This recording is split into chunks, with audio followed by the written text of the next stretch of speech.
Voilà. Billetterie ya souvenir.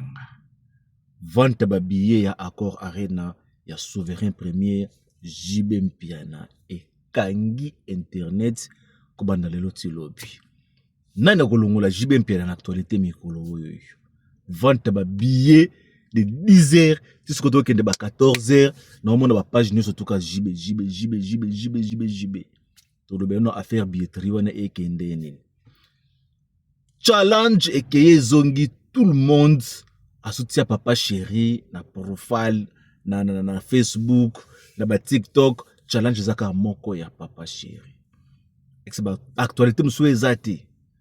Bon wana to kota to lobela na kati awa bozo biso regerte to zala ka mutu moko to pesa ka basango na biso côté mezo tiola côté formation zo landana de côté to kenda ko pesa basango ebele. Voilà.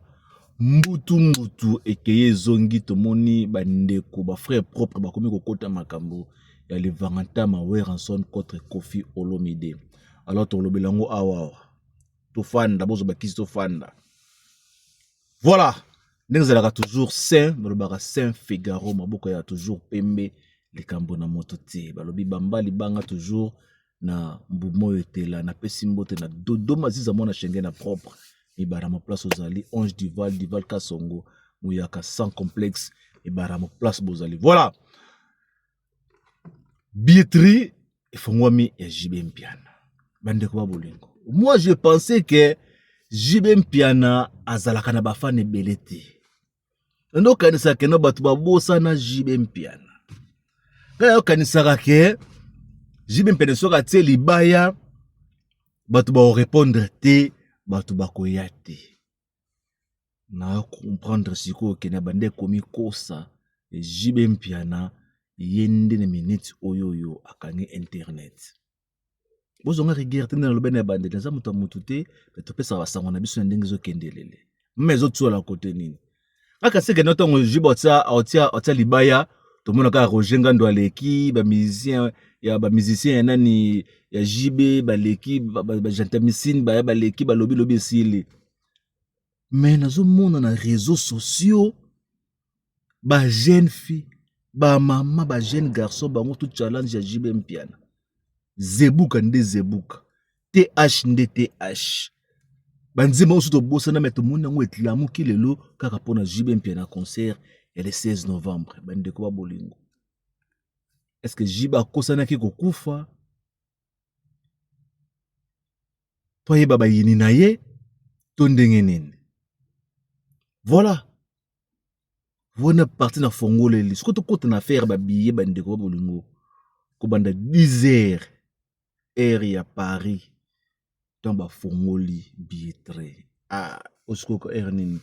To kende 14h. Tozo mona kaka JB Mpiana billetterie ekeye zongi. Vente ba billet ekeye zongi. Tozo mona makambo ndenge na ndenge. Est-ce que JB Mpiana zana hotel ya kokotisa ya kotondisa 20300 places ya Accor Arena. Bino totala rabiso bo tsa biso ba commentaire. Eza ka faire un commentaire. Tema to finga te, bo finga pe biso te. 20000 places ya JB Mpiana na kati ya Accor Arena. Nebsa bino batu ba jaloux ba bimi, batu ba finga batu ba tsaka kate ba bimi. Et à présent, tu peux le coup na JB Mpiana pas au relever défi deuxième fois abeta Accor Arena ya yemoko. Tala billetterie ndenge zo tambola na minute na tebi keno na zo na noter en compter penza ba siège moko na moko te. Pour na minute na za wawa ezali 7 catégorie batie catégorie 7 je crois. Catégorie 1 2 3 4 batie catégorie ya diamant, batie catégorie or na catégorie libosona ou à 150 quelques euros. Billet le plus cher 150 quelques euros, billet le moins cher il y a 54 euros point 20 quelque chose comme ça. Donc JB Mpiana a représenté ba wenge na novembre. Na tels réseaux sociaux, non comprendre que non JB Mpiana calme naye wafanda kiwana elongole na ba ranki na ba musicien mbele. À part ko tchukana onaoka ba tchukeleki Joro qui a Betty Bor, Sankara qui a Betty Bor. Maintenant, comprendre que non, ce guerre, c'est qu'à Makamba Wenge, c'est qu'à Wenge, à Jibena Ranson, Baromi Baleona. Mais à part cause la rando na batu, na monité place Jibem Piana, à la rando, soit na Feire, soit na Fali, peut-être courir les grands bien te mais rando pendezate. Est-ce que yango te muteko ça la succès ya Jibem Piana na accord arena? Boko melabiso bebisa biso ndenge bino bozo kanisa. Est-ce que yango te mutu kosala ke Jibem Piana abeta ndule à 100% koleka bato mususu 109 jours pour un concert ya Jibem Piana 20 300 places où il faut etekama mais lelo déjà tant ba billet zotekama to sentir que non un grand nombre ezokita ou etekami lelo la 4 heures du temps pamba monte pe sabino compte rendu nango ezate. Mais bon, c'est la biso après une semaine. Tokoya po. Ba fani ya papa chéri ba lobby. Ba pesi 72 heures. 3 jours. Pona. Ba biesi le basa la sold out. Obi que soki papa chéri a sali sold out. Nazo ko imaginer degré ba te belé ba kolata stress. Nazo ko imaginer degré ba te belé ba koyoka soni. Donc j'ai bien pensé que bemba nyoka ilala na kaka na sa matiti. Bemba nyoka ilala na sa matiti. Donc to loba mingi te to kotela bino moi extrême qui est côté billetterie au mona ndenge ni ezoko kende bon to kozonga to fana to bela nanu affaire nini yango ngungi nini yango asuba fani ya wera to ngungi nini yango asuba fani ya Jibem ya nani ya Koffi Olomide po banda ko beba na niveau oyoyo. C'est impossible. Non na mona rando ya bato ya wera te na bato ya Koffi Olomide te. Mais to landa no billetterie ya souvenir nga papa chéri et bon to zonga to continuer makambo ya mbutu le banganta ma Koffi Olomide. To leka. Billetterie ya Jibem Piana yango to zolo ka biso surtout na tembe yango yo. Bato bozolo baloba trop jiba tekita. Yango na journée moko penza na journée moko papa chéri ya bato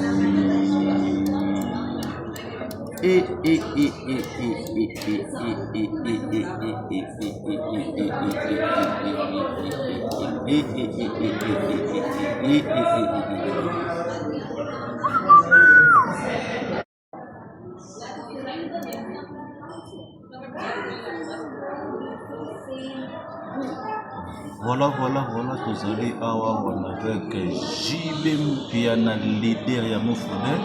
A toujours côté na ticket master place parce que kaba ticket. Alors abuzo mona bino moko. Toujours kende nano ko somba tout dans nos place na.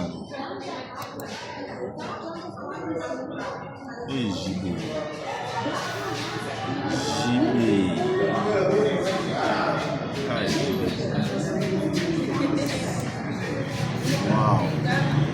Voilà. Alors, tout le monde a déjà billetterie à Jibem Piana papa chéri pas ses salines. Alors, configuration, il y a 20 300 places assises. Alors, dans la catégorie, il y a prestige, dans la catégorie, il y a diamant, catégorie à or, catégorie 1, 2, 3, 4. Alors, dans à peu près 7 catégories à ma place. Autour de monde à Awawa, ils stade de Mobimba, stade accord arena Mobimba. Donc, le modèle batiki zote kama awa neti na filme papa chéri a sali makambo na oezalate alors biso kanisa ke papa chéri azana logo te mais ouverture ya na 10 heures déjà 12 heures 2 heures du temps pamba tala ndenge babiye te kanu tala bino moko nem sabino papa chéri aza mystique papa chéri vraiment aza mystique na ndenge ko sakana te. Alors je crois bino bozo mona to balaye yango to balancer yango botala bino moko ndenge ni babizo kende bozo mona catégorie na catégorie oh papa chéri wow billet les plus chers ils allaient à peu près 150 € yango yo awa 750 euros, bien les plus chers, bien les moins chers, il y a un autre on a 54 euros. Que papa chéri, bolo banabino tieke o papa chéri azo kokate pa kokati. Papa chéri aza moto pamba, mais azo sa démonstration ou nanu ezalati. Mama nangaye. Waouh, waouh, waouh, waouh, c'est du waouh. C'est du waouh, c'est du waouh. C'est du waouh. C'est du waouh, c'est du waouh, c'est du waouh. Oza papa chéri, makambo sali na 2 heures de temps ya ouverture. Donc objectif na bango le quoi balobi ke non, eza ya 72 heures basa la sold out. Peut ça ba chance ngo hein. Ça ba mo chance. Waouh. Voilà. Leader Amoufoudé. Toloba nini. Akangi internet en otage. Bana BCBG bolakisa biso vraiment que non défi obo kanyango ti na novembre muta kota te muta distraire binoti alongola bino na marché ti. Félicitations à vrai félicitations à Chris Genda ami d'enfance, félicitations à Batonio surtout ba ML obo sala pona papa chéri. Voilà. Koffi Olomide Weranson bazo welela nini tomona ki nena lobaka toujours nazongela makambo oyo Koffi sabwaka makambo awera ata deux fois na ndenga bien te soki na concert nanga na osepela Sankara leki alobi akumisi pe Koffi esila. Mais il y a deux, 3 jours passés tozomona Virginie Manganga kende pa Koffi Olomide, tomoni confrère na biso na kuna kende pa pardon Virginie Manganga kende pa Weranson, tomoni confrère na biso kende pa Weranson, mais ba question nyo surtout batuna ki pona Koffi Olomide Weranson a répondu à ta mon côté. Abeta ngo 12 système a wenge. Abeta ngo 12, pas 12. Liboso batunie et pas Virginie abetaka siffler o atone pas confrère wana asaki nini alobi makambo héritier Watanabe. Silence à chef et lobaki. Alors ba pro mopa o mokonzi Koffi Olomide efandaki bien te na mitema na bango. Ata mokieti bango tout ba bimine ba réseaux sociaux to moni ba Landry petit Koffi te belé baye pour répondre Weranson. Qu'est-ce qui se passe? C'est quoi au juste entre Wera na Koffi Olomide? Affaire ya ba concert, affaire nini? Bat bolanda biso botela biso na ba commentaire. Bobisa biso pourquoi Weranson otobaki que tout le monde ayebaki que non azalaka na paix na Koffi Olomide lelo mbutu bandi na Koffi Olomide. Bazali kowelela nini. La fois passée, elle a posé la même question. Elle a 2-3 réponses. Et pas ma fan club. Elle a toujours. Que non affaire à poison. Oyo Roger Ngando Alobaka. O tes affaires à poison te. Affaire moko privé. O buena. Bien bota la rabiso. Boyebi biso pe moi mingi. Boyebi biso eloko nini za koleka. Nini yango oyo. Et c'est la kate entre les deux Mbiaka, deux légendes, ya Mboka Congo. Ba commentaires za yabino ba la maison mère, ba commentaires za yabino ba kofifine ba kofiyet ni surtout ndenge zalaka. Voilà. Et keye zongi ba Gaulois ba bandi ko bengana l'été ya Kanda. L'été ya Kanda mal aimé pour le moment. Na côté ya bato ya Ferregola. Est-ce que Mekato oyoyo l'été ya Kanda betaki na Afrique du Sud, Mekato abetaki wana ya ngote mutu zali kolongolela epene ya bato ya Ferregola. Tobi que l'été ya Kanda na Johannesburg soi-disant te babetaki Mekato bakosaki biso ke non batake l'été ya Kanda babeti tout ça. Na nyoso to wana côté bafani ya papa Hervé, bafani ya bagaulois nyo surtout bazaki mécontent, c'est parce que combo ya papa Hervé nezobi mamabe. Donc ba côté si l'été ya Kanda na erreur selon script o bakomaki ya Borwana et Simbi Malamuti. Et alors Je m'excuse. Et alors, côté Bagolois, babandi kotengama, babandi kotalisa minduki na bango, et pas ya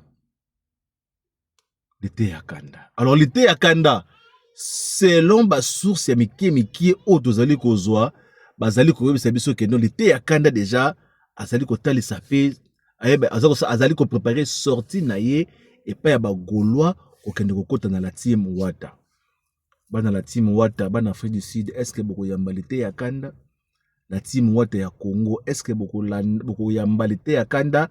Après kofinga koloba makambo nyonso surtout contre héritier Watanabe, est-ce que vraiment boko yamba na mutema moko?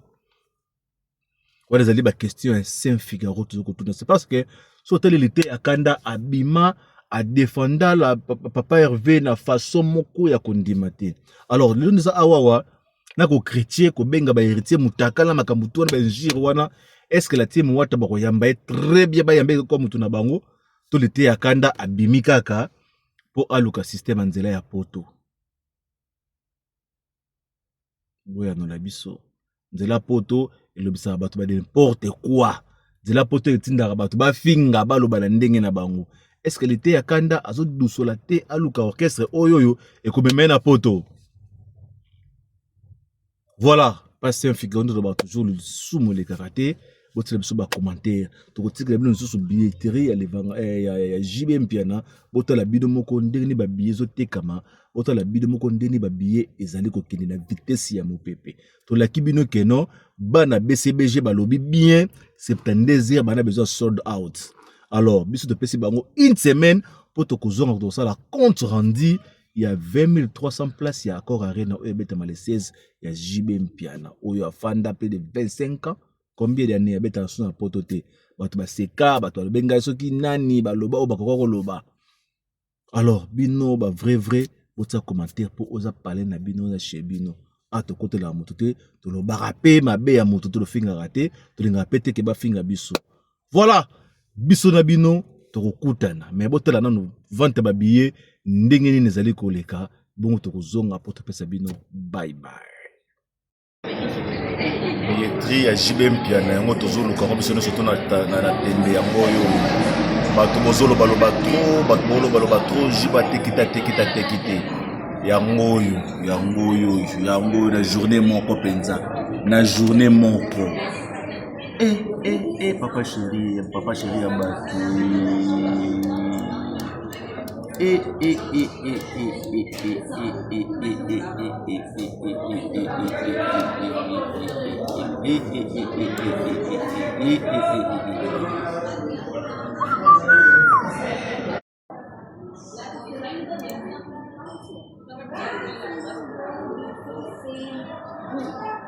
Voilà, tozali awa on avec JBM Piana leader ya mofune. Atozokota na ticket master place bazoteka ba ticket. Alors abozomona bino moko tozokende nano kosomba tout nano place nano. JB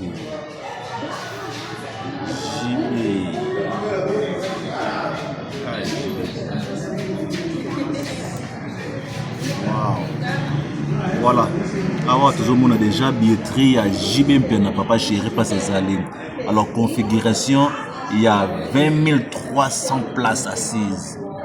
Alors, dans la catégorie, il y a prestige, dans la catégorie, il y a diamant, catégorie à or, catégorie 1, 2, 3, 4. Donc, on a à peu près 7 catégories à ma place. Autour de monde à Awawa, Ezali stade de Mobimba, stade Accor Arena Mobimba. Donc, le modèle batiki zote kama awa neti na filme. Papa Chéri a sali makambo na o ezalate. Alors biso kanisa ke Papa Chéri azana logoté mais ouverture ya na 10 heures. Tu as déjà 12 heures, 2 heures de temps pamba. Tala ndenge ba billet te kami. Tala bino moko nem sabino Papa Chéri aza mystique. Papa Chéri vraiment aza mystique na ndinga ko sakana te.